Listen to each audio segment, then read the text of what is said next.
Social media podcast. Time to hashtag everything. We talk about all the fun, crazy stories on social media. From Instagram to Facebook, Twitter to Tumblr, or probably even Friendster. Join us each week as we explore the quirky side of social media. It's the Golden State Media Concept Social Media Podcast. It's simple, such a sad song. The one that we rely on to get us.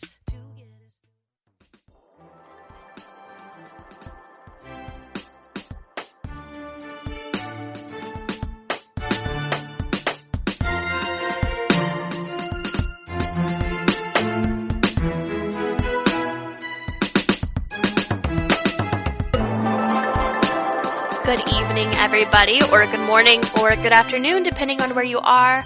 I'm broadcasting to you guys live from Dallas, Texas, and it was so dreary today. It was just dark and overcast, and it's apparently supposed to be getting pretty cold and icing. In Texas, you really never know, so I guess I'm going to have to stay tuned for that. We're all going to have to stay tuned for that. How's everyone doing? How was everyone's Super Bowl Sunday? Even though I'm in Dallas, the one thing I can count on for all of our United States, national, even global listeners, is that we probably, maybe not global, most of our listeners in around the world probably know or have heard of the Super Bowl. We probably, if you listen to a podcast, you probably know what the Super Bowl is, and a lot of our listeners probably tuned in for the Super Bowl.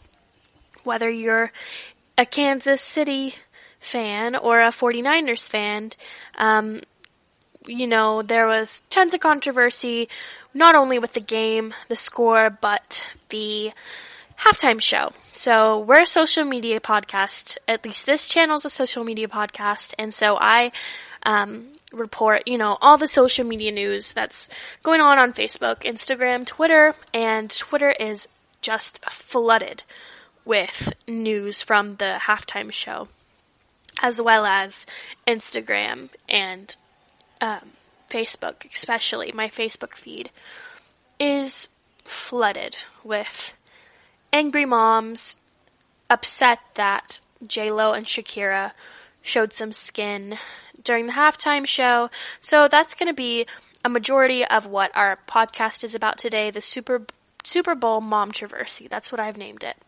And we're just going to get into that, talk about both parts of the show, Shakira's part and J-Lo's part, and then we're going to get into the finale and what everything kind of meant, because there was a big meaning behind the show that I think a lot of people lost. It was lost on the people who focused more on the aesthetics and what the performers were wearing, and they didn't really, I don't think it dawned on them, okay, there's something deeper here. So we're going to go over, what we saw, what we thought, and then we're going to talk a little bit we'll talk about The Bachelor. Last night's episode was a holy hot mess.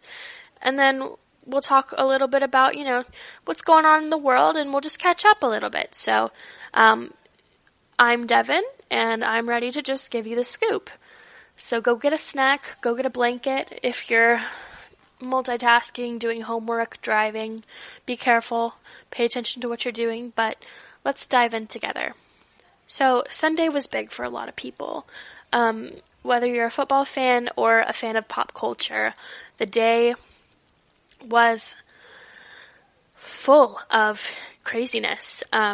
Football's huge for people in America, especially people in the South. Probably everywhere, but it seems like the South is a big football-based part of the country.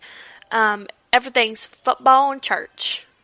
For me, however, who I'm not a football fan at all. I'm a football daughter, a football kid. I was raised around football, but it never really, sunk in for me. Not a football fan at all. Couldn't tell you how the game is played at 23 years old, being a football daughter all of my life. I have no idea how you score a touchdown or anything. And, I'm just as good of a person without knowing that. So if you're going to rag on me for not knowing how to play football, then find someone else and don't waste your breath, because I don't care. Hence why I'm on the social media podcast, and also hence why I paid more attention to the halftime show. So Sunday was big for my family. We got together, did a little celebrating, had a killer cake for one of my family members' birthdays, as well as some unicorn ice cream. Don't ask, it's 2020. That's just my excuse whenever something weird comes up. But in the middle of eating our cake and ice cream, while I'm multitasking trying to get some homework done, the halftime show comes on. And I've actually never sat through the game enough to see the halftime show. I mean, I've caught highlights and glimpses throughout the years, but I never, sat through and waited for it. So whenever I heard that Shakira and J-Lo were going to be performing, it was, I hadn't seen J-Lo in music. I'd seen her in some movies, and Shakira I haven't heard from in a while, but I knew, during Zumba class I danced to Waka Waka, and it's cool. I like them. Big parts of my childhood. That was another initial thought. I was excited because I listened to them when I was young, and it was kind of like a big throwback for me, as well as I'm sure other 20-somethings in the world. But Shakira started us off, and she sang her hit, She Wolf. She opened with that. Really cool song. Nice red outfit, great dancers, and she was very captivating. I definitely paid attention to the whole show, start to finish, because she started it off. So she got through She Wolf, did a little tribute, a little Zeppelin tribute, and then she went into her belly dancing, which was killer. And I think this is when the mom controversy kind of started. So Shakira's part Lebanese, part Colombian, and so many of the things that she did, including her, meme-worthy tongue roll, which is everywhere. People are using it everywhere right now, whether to poke fun or to be funny. So all of that stuff, the belly dancing, the tongue roll, some of the moves she was doing, they were all attributed to her culture and heritage. And I don't think, some people, you see belly dancing, you automatically think, okay, she's fast or she's easy and stuff. It's like, no. There are actual other cultures in the world. So slow down, Karen.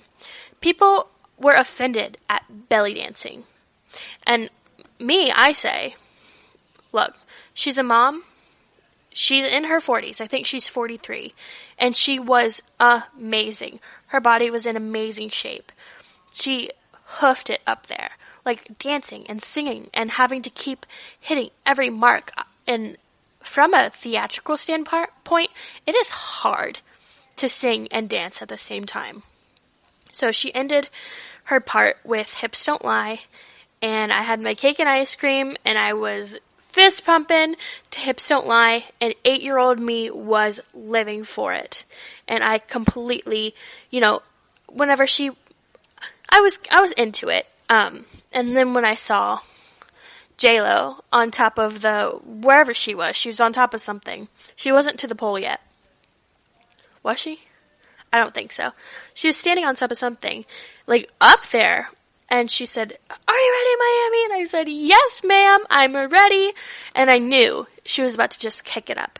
So we're going to take a quick break, and we'll get back and go through J-Lo's set whenever we come back from break. So sit here, stay here, and when we get back, I'm going to tell you about one of the first J-Lo CDs my mom and I had in our car permanently for like 4 years of my life. We'll be right back with GSMC Social Media News Podcast.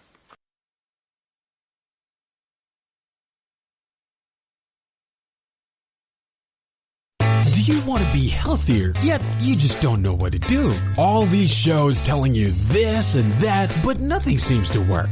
Well, listen close. Golden State Media Concepts has got something great for you. The Health and Wellness Podcast dedicated to workout trends, healthy eating habits, diet, and everything about healthy living. Join us in our banters as we help you not just live life to the fullest, but live it to the healthiest.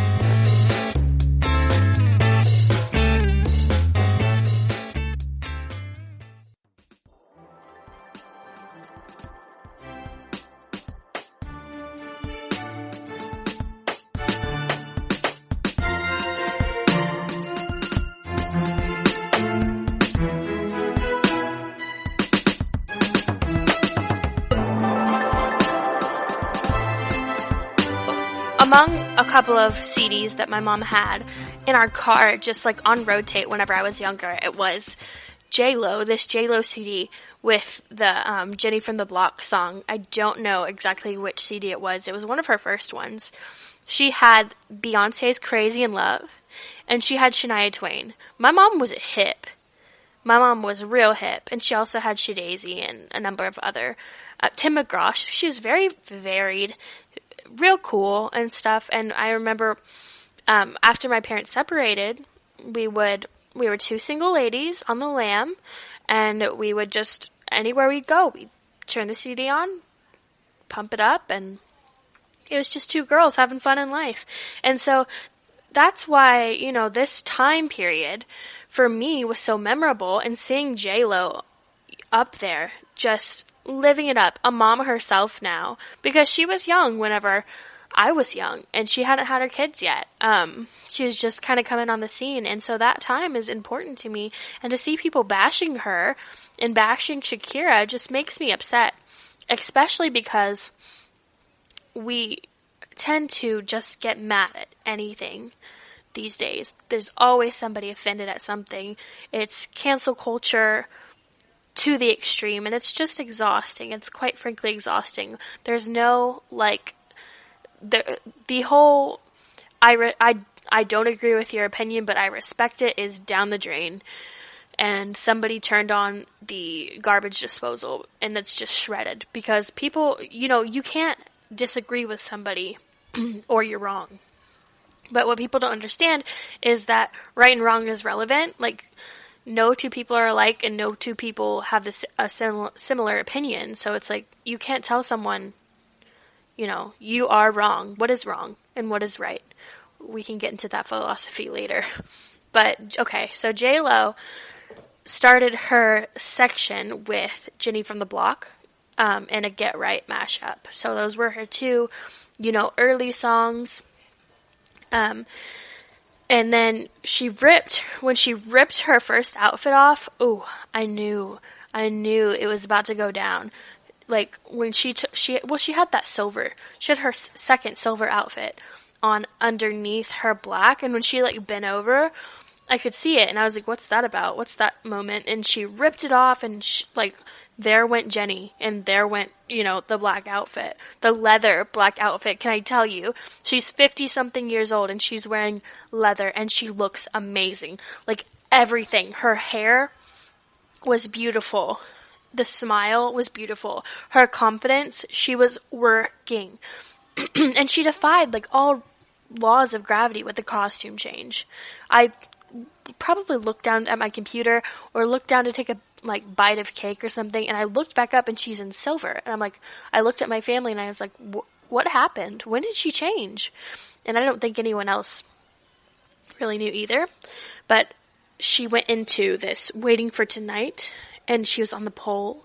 Her outfit, shattered glass, looked like shattered glass, gorgeous, and just let me tell you, that material was thick as hell. You can tell that material was some kind of, you could, mosquito netting on crack. That was thick. It was not going anywhere, not see-through, nude material. Think tights you wear in figure skating material, and I personally know that because I figure skated for a while. But for those of you who don't know, That material is to specifically keep the ice from scraping up your whole body. That stuff is thick. It was not going anywhere. Nothing was going to fly out. Still didn't stop the mom-troversy, but whatever. She went into Waiting for Tonight. Her outfit was gorgeous. And a little anecdote about Waiting for Tonight. The whole reason that I know that song was from the Kidz Bop album. Like one of the first Kidz Bop CDs, either one or two. And they had that song on there as a cover. And that's how I know. Like, it goes back so far for me. And the infamous poll, like, listen. She was on there for 0.3 seconds. And that is one of the most rigorous exercises you can do. So everybody who was sitting on their couch saying, oh my God, take the kids into another room, you're a hater. Like, you're a hater. She's 50-something years old. She's on a poll. And she's doing better than you. And also, she started from the bottom, and if you are a real J-Lo fan and you weren't a hater, then you'd know that she almost turned to stripping, because life is freaking hard. And I'll reiterate this later, but you don't just come to America. For her, she was born. She's Latina, even though she was born in America, but some people still aren't born with a silver spoon in their mouth. Some people still have to work from nothing. And some people have to, almost turn to stripping, which she didn't. But if you knew anything that you were talking about, haters, Karen, Stacy, all of y'all, the moms on the couches with the wine, if y'all knew anything you were talking about, you'd know that she started from the bottom. She started there. It was almost a part of her history. She was on there for 0.3 seconds. So who gives a hoot? And she also just came out with Hustlers, so the same people who are sitting on the couch saying, oh my God, take the kids, were probably the same women who went out to see Hustlers and were like being obnoxious at the theater at 10 p.m. buying another hour from the babysitter. Like, the hypocrisy. But who was that dude? Like, there was a dude that kept coming out there, like, singing and rapping. And I didn't know who that was. I'm pretty sure Bad Bunny's a girl. I didn't know who the dude was. So, that was what I was thinking the whole time. And can we talk a little bit about Demi Lovato? Just do a little backtrack. So, she sang the opening to the Super Bowl. And Demi Lovato, a week or so ago, at the Grammys, because she's not a movie TV star. At the Grammys, she sang a song called Anyone, which is now topping the charts. And she had written it just 10 days before her overdose, and totally moved people to tears, moved people to a standing ovation and stuff. And she opened the Super Bowl. So that's 3 amazing, fierce, powerful Latina women. History. Like, that's history, honestly. Just amazing. When we come back, we're going to get into the finale. So J-Lo had her daughter come up on stage with her and sing, Emmy, and it was beautiful. Brought just chills all over my body. And we're going to get into, what was meant by some of the choices, during the show. Was lost on a couple of you, obviously. And then we'll get into the choreography and the finale just of her and Shakira coming back. And then we'll get into the Bachelor news and a little bit of that drama. So stay right here with us on the GSMC Social Media Podcast. We'll be right back with you in a couple of minutes.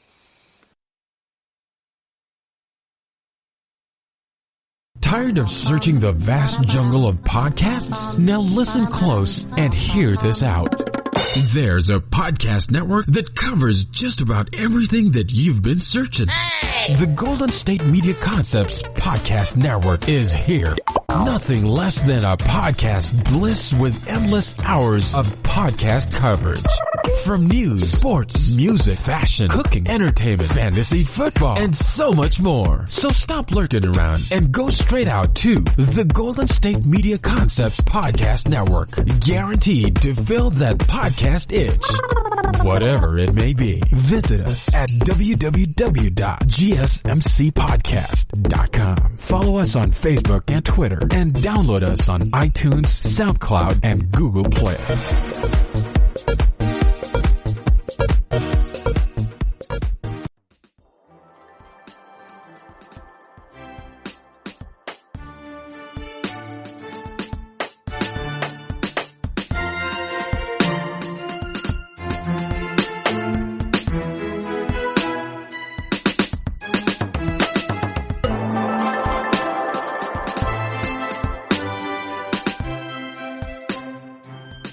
So J-Lo had her daughter come in at the end of the scene for Let's Get Loud.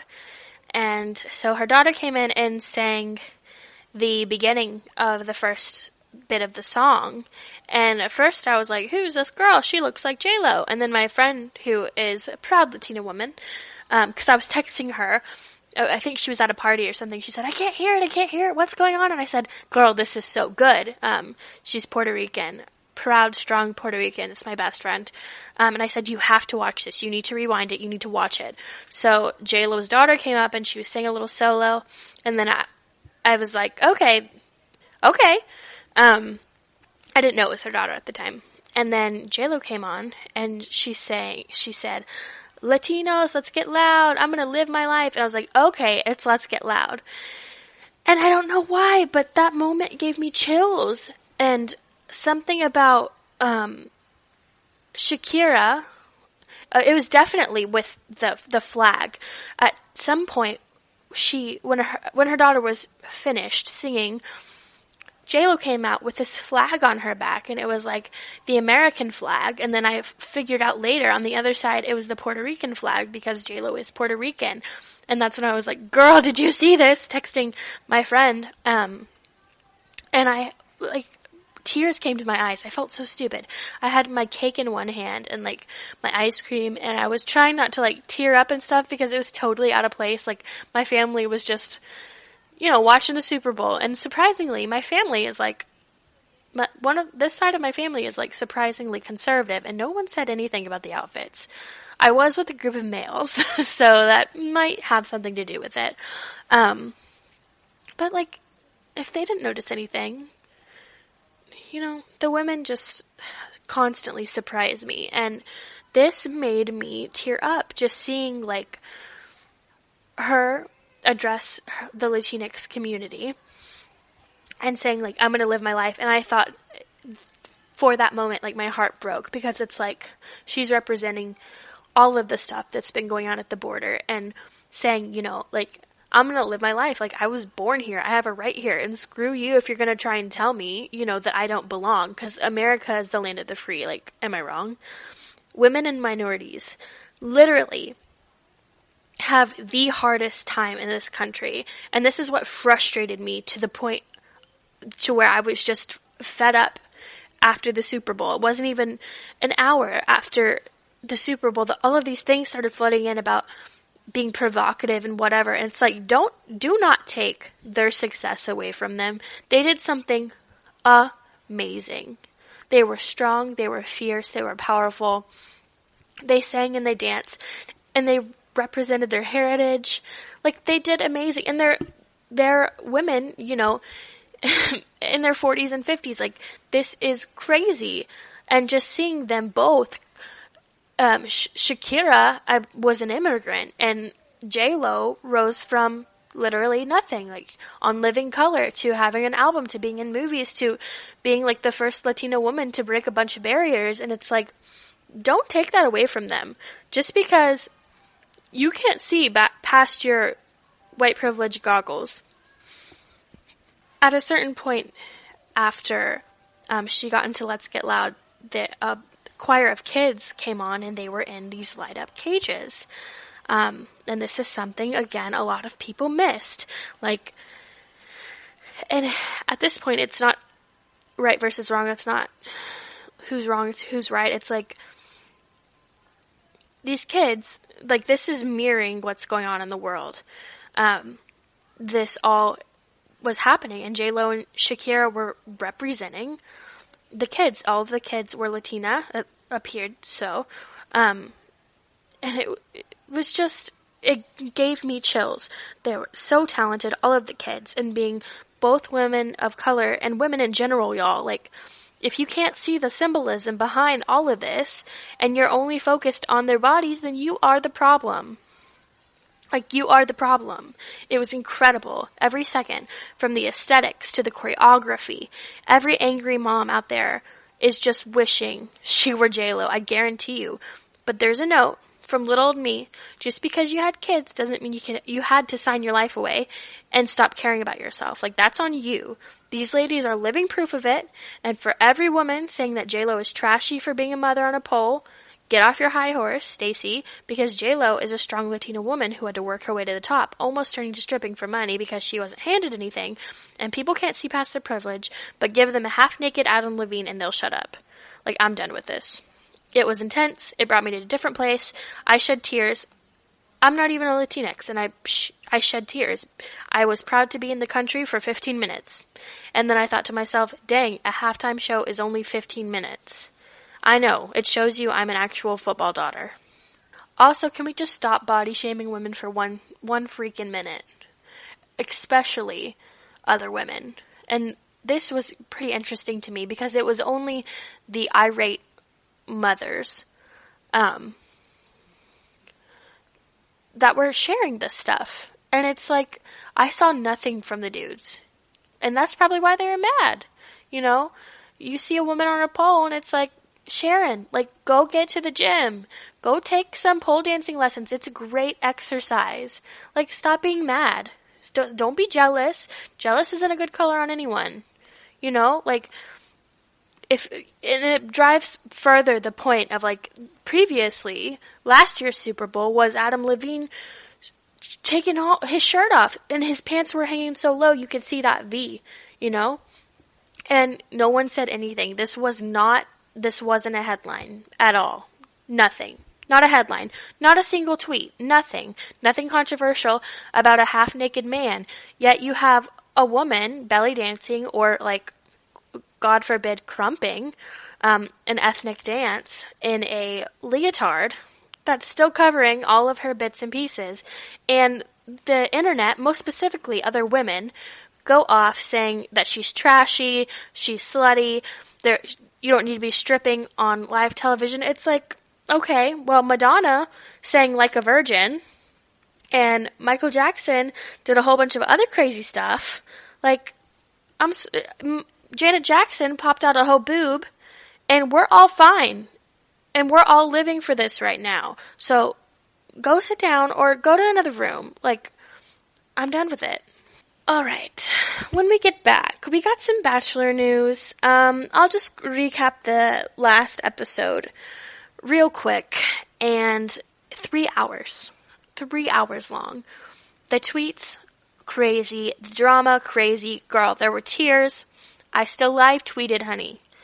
And we get more on Wednesday. Like, this, it's not over yet. I had a major headache towards the end. It's just, this is the craziest group of women I feel like have been on this show. Like, whenever Chris Harrison says, like, this is the most dramatic season of The Bachelor yet, like, I believe it this time. And I don't know, we're only not even halfway through. Like, where is it going to go from here? It's just, it's crazy chaos. And I feel like Peter should just quit while he's ahead. But we'll recap and we'll get back into it. So stay right here with us. We'll be right back with your Bachelor news.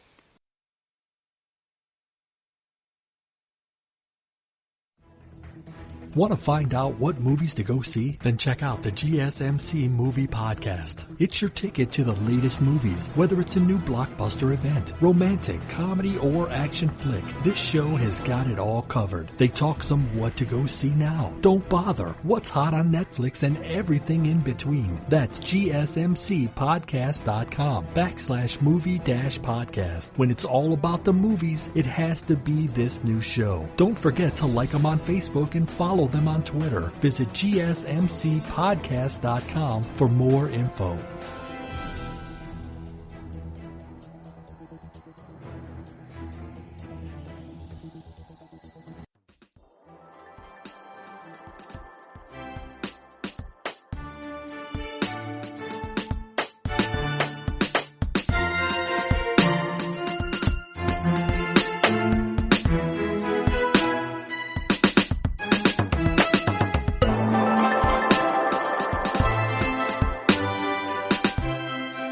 Okay, sweet baby Peter. He is not good at this at all. You know how, like, every office or every job, even in school or class, you have that person that you're just like, how did you make it past age 5? Like, I saw you photocopy your butt cheeks in the office. Like, that's this guy. He is not built for this TV show. And he kind of is just winging it, you know?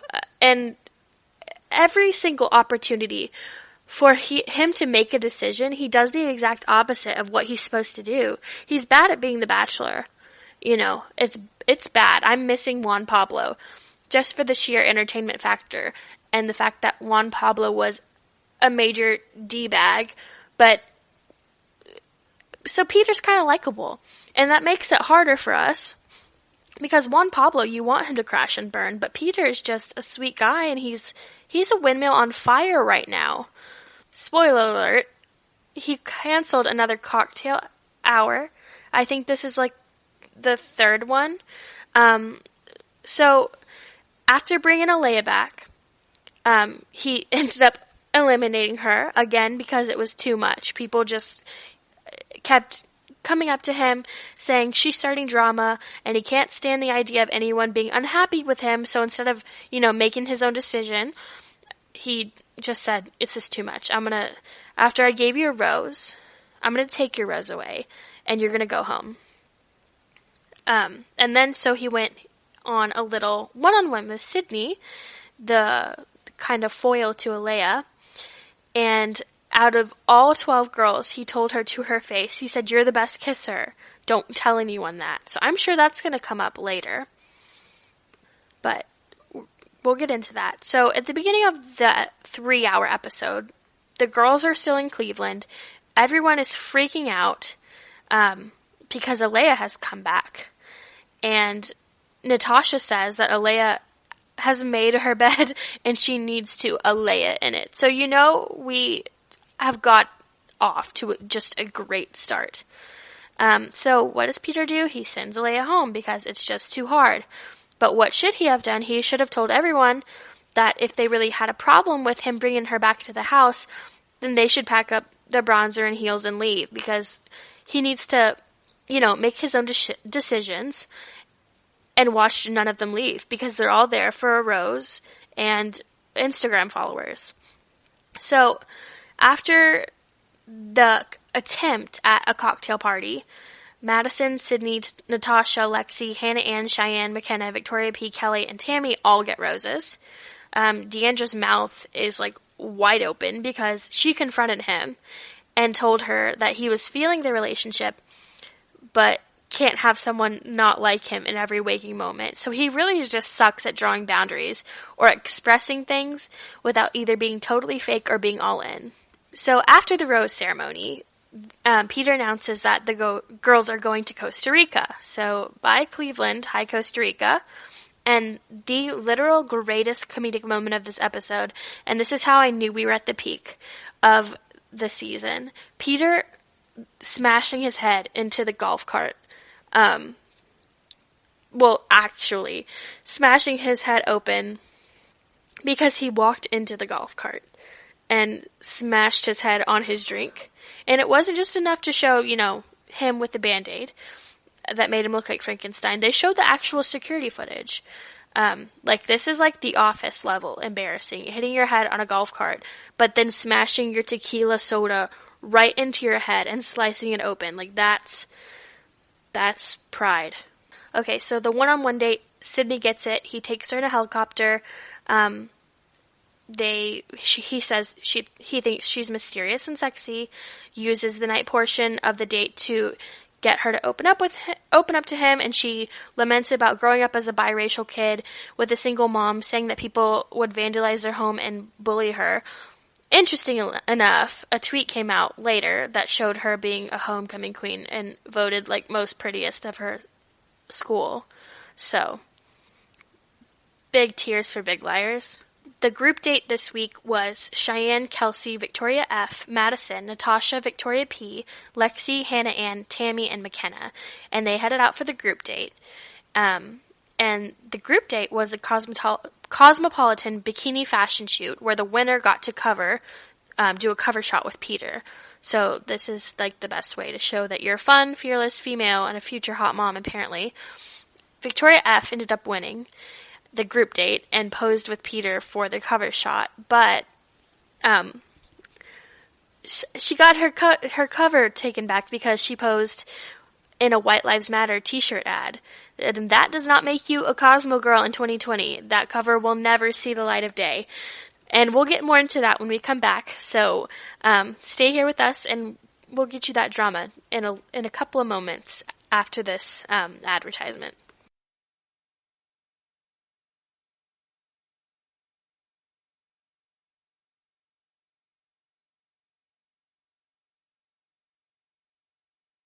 Always on the go, but the day just won't be one without your Hollywood fix. Let Golden State Media Concepts Entertainment Podcast take care of that. Jordan and Keith is Entertainment Tonight meets Access Hollywood. I'm Jordan. The guy laughing, that's Keith. Yeah, I'm Keith. An all-inclusive look of pop culture.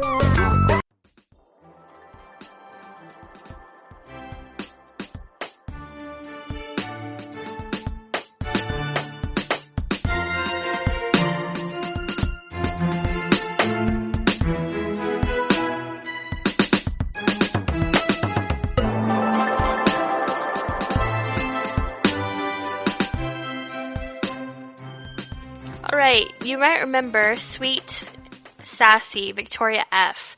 from like the second episode where they had to do the runway fashion show, and she went on about being so shy and then wore freaking lingerie on the end of the catwalk under her dress and ripped it off and like stole the show. I didn't like her in the beginning, but then after the Chase Rice debacle and her being honest, I kind of came around and I started to like her a little bit. That train derailed very quickly. So I figured this out a couple of weeks back. Probably contributed to me not liking her. And I guess I kind of forgot about it in the back of my mind. So Victoria F., in this Cosmo shoot, the girls were all in bikinis, of course, because what else would you put a girl in? That was a joke. That was actually a really big joke. Bad joke.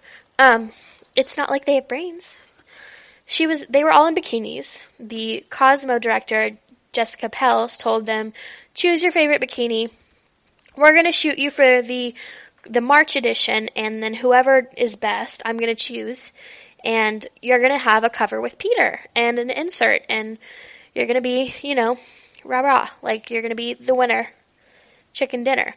And so Victoria F. actually pulled out all the stops. And you should have seen the look on Hannah Ann's face. The fact that she did not win a challenge was just the worst for her. Kind of a good thing to see. Maybe that makes me mean, but it was kind of fun.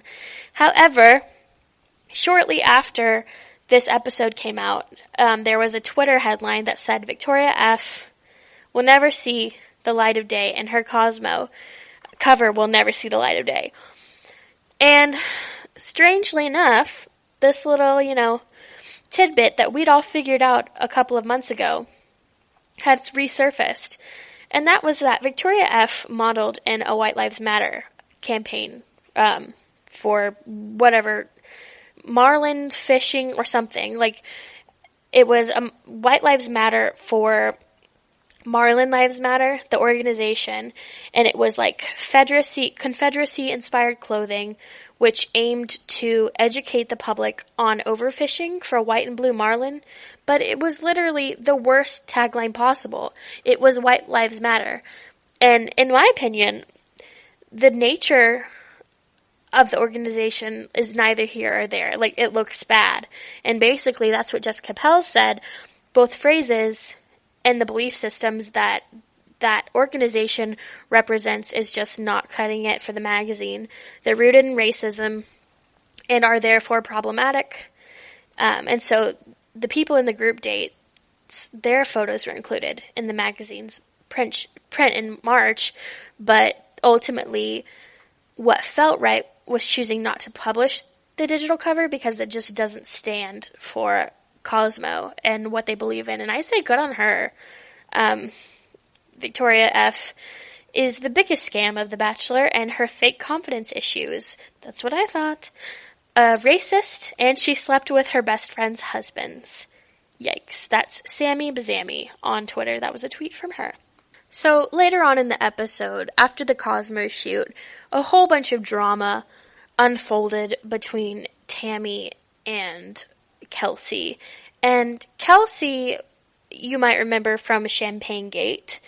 She was the girl who cried over the champagne and then opened the champagne in her own face, which, like, made America fall in love with her. So Tammy was the aggressive Asian girl who did MMA. I never liked Tammy. She came off a little bit too strong for me. And she really showed her true colors last night. Throughout the episode, Tammy just had always had it out for Kelsey. And she confronted Kelsey several times, saying that she was over-emotional and a drama queen and mentally unstable. And eventually it came out, that people were saying these things about Kelsey. She didn't know it was Tammy at the time and went to Peter to try and clear her name. And this poor girl, I mean, she's dramatic as hell, yes. But she seems to like him. Like, she seems, if it weren't for these catty girls, like, she seems like she actually cares and would actually want to end up with Peter. And Tammy was just going around, like, saying that she's an alcoholic and she was popping pills. And so Kelsey finally figured out about, what she was doing. And she said straight to her face, like, tell me who it was. And all the girls said it was Tammy. And so they had kind of like a moment and a blow up, and then everyone turned on Tammy, and Kelsey ended up getting a rose. Tammy ended up getting a rose. All Bachelor fans were shocked and mortified because nobody liked Tammy anymore after she kind of showed her true colors. And it's kind of just becoming like, as Kelly put it, the smart lawyer woman, Peter just rewards drama. And that's what, is happening. It seems like not only is Peter weak and spineless, but he's just going for the problematic women. I'm surprised he even kicked Alea off, but it seems like this is the most dramatic group of women, and he's just feeding into it and feeding into it and feeding into it, and if somebody complains about someone else, he just gives them a rose to pacify them. A lot of people are, getting sick of watching the same thing over and over again. And McKenna, I cannot stand her. So many times, she told Kelsey that, or everyone's like telling Kelsey that she's out of control and she can't control herself. But McKenna cries like every 30 seconds. She is like a little girl, and what was she doing with her tongue? Like, there was tweet after tweet after tweet after tweet, because I do live tweet, it's fun for me, of, like, her, like, licking her, she was licking her lips, like, in every shot, and it was just so weird. But she just comes off really immature. Nobody likes her anymore. She cries too damn much, and she licks her lips too much. And this, when I think about that, it's like, it brings me to thinking back whenever we had Jason Mesnick's season, which I'm watching concurrently, we had, like, Jillian and who's an interior designer, and we had, who was the runner-up? We had Molly, and then we had the problematic one who he dumped. They all had, like, lives. Like, they were all smart and educated, and we used to have, like we have Kelly, she's a lawyer, and then we used to have doctors and teachers and well-rounded people, and now we have, like, 22, 23-year-old people, and it just keeps getting younger and younger and younger.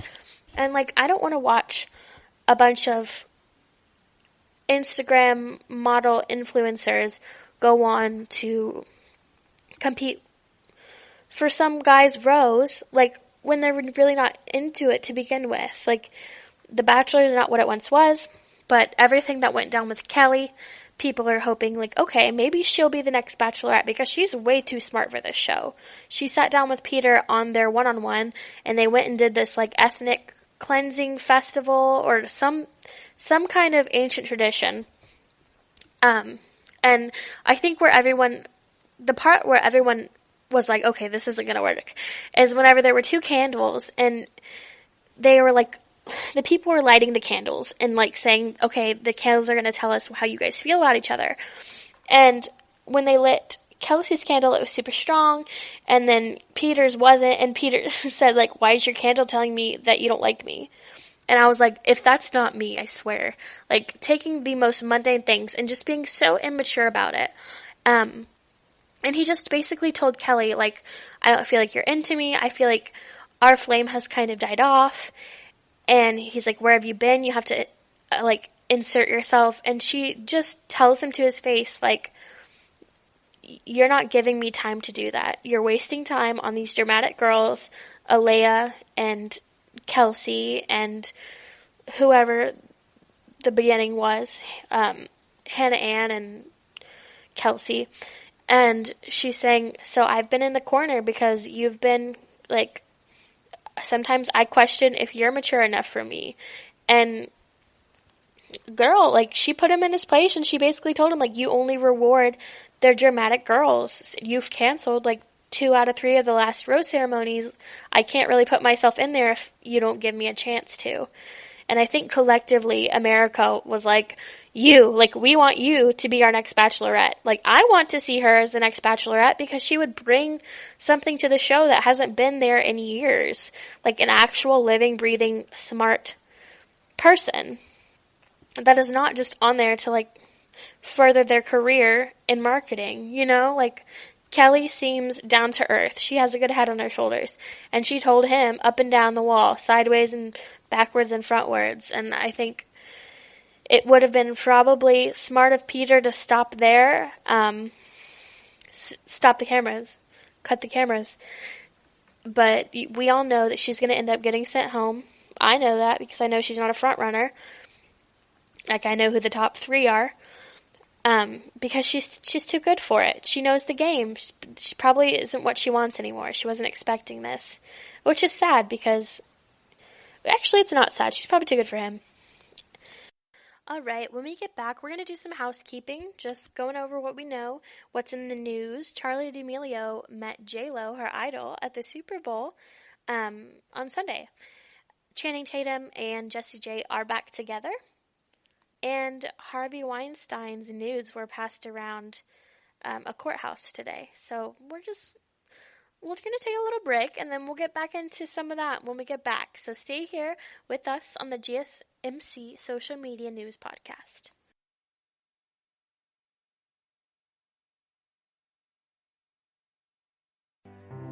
The GSMC Life and Happiness Podcast takes you on a journey of exploration. We'll discuss tried and true methods alongside the latest trends of how to best live your life to its fullest and happiest. From psychology to meditation, science to self-help books, the GSMC Life and Happiness Podcast will help you to discover what makes you happy and how you can live life being the best you possible. Download the GSMC Life and Happiness Podcast on iTunes, Stitcher, SoundCloud, Google Play, or anywhere you find podcasts. Just type GSMC in the search bar.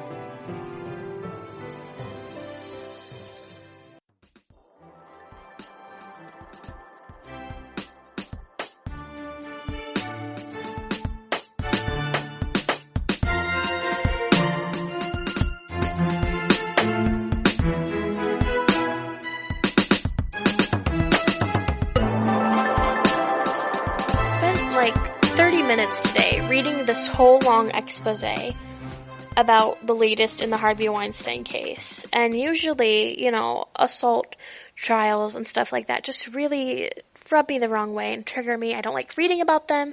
I get up in arms whenever I realize, okay, sexual assault is still a thing. That is still a thing. It just boggles my mind that humans treat each other that way still. And but this one I read it wasn't so bad. It was actually kind of funny, and I feel bad saying that. But the reason why it was funny was because this Harvey Weinstein trial has been going on forever.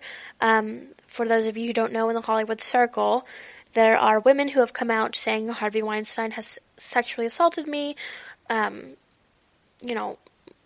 abused me, or, coerced me into sexual acts. And so his trial is now on. His main accuser, Jessica Mann, has been on trial, fighting for a couple of weeks. And today, this headline caught my eye. It was jury, something like jury has to look at nude pictures of Harvey Weinstein. I said, what in the world? So apparently, Harvey Weinstein doesn't have testicles, and this is what Jessica Mann testified. And so basically, big glossy prints of his just naked body were tossed around the courtroom, and I guess to save his face that they weren't electronically transmitted, but that's still bad. That's embarrassing. They said that they were trying to do the hard copies so that they didn't embarrass them. That wasn't his intention to embarrass them. But this is what Jessica Mann testified. And she testified that she was assaulted. So I guess to figure out if she was lying or not, they had to go off her word that he looked deformed, under there. Pretty embarrassing, though. I feel like going through all of this for him is atonement, because he's just sitting there on trial and people are looking at his nudes, basically. It's rough to read and rough to probably live through. But I'm not saying that he deserves a pass or not jail time for assaulting someone. I'm just saying it's probably pretty embarrassing. Jessie J and Channing Tatum are back together. And back whenever they first broke up, I didn't even know that they were together until I found out that Channing Tatum was on this special app. I forget the name of it now, but it was this exclusive celebrity app. I did a podcast on it a little bit ago, one of my very first podcasts a month ago or something. And it's this really exclusive app, and that's how I found out they were even together. And why is she the same type as Jenna Tatum? Literally, very strong woman, strong face. But she's a singer, I guess that's different. And Jessie J has some pipes. I'm very surprised that Jessie J isn't bigger than she is. She has Demi Lovato, Hayley Williams pipes. I don't know why she doesn't have more clout and stuff, but they're back together. Weird pairing for me a little bit, I think.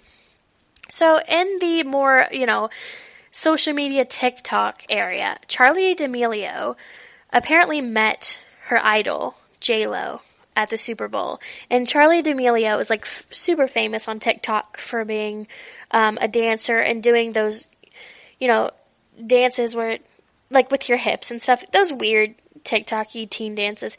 But apparently she really looks up to J-Lo because Charli D'Amelio is an actual bona fide dancer, and she has been for most of her life. And so she met J-Lo at the Super Bowl and got to do and film a TikTok, one of those TikTok challenges with J-Lo and all of her background dancers. And she wrote that not only has she followed J-Lo and has J-Lo been at the top of her dream board or at whenever you her vision board for her whole life, but she also followed many of J-Lo's dancers because they're such well-known established people. So, and she said, I didn't know a couple of months ago, even a year ago, that I'd be where I am today. I was a nobody, and now I'm at the Super Bowl meeting my idol. So how cool is that? Maybe TikTok can make all of your dreams come true. Alright guys, that's all I got for you today. Thanks for listening with us every week. Like, what can I say? Thank you for coming back every week and listening to our channels. Some awesome channels to check out: GSMC Travel, GSMC Entertainment News, GSMC TV. We have channels for everything, and we love interacting with our listeners. So drop us a comment. Follow us on our Twitter. I live tweet The Bachelor. And if you liked our content, leave a comment on our Facebook. We like to know what you guys like. Let us know what you liked, what we can do better. And yeah, we want to keep in contact with you. Thanks for listening again, and we'll see you guys on Sunday. You've been listening to the Golden State Media Concepts Social Media Podcast, part of the Golden State Media Concepts Podcast Network. You can find this show and others like it at www.gsmcpodcast.com. Download our podcast on iTunes, Stitcher, SoundCloud, and Google Play. Just type in GSMC to find all the shows from the Golden State Media Concepts Podcast Network, from movies to music, from sports to entertainment, and even weird news. You can also follow us on Twitter and on Facebook.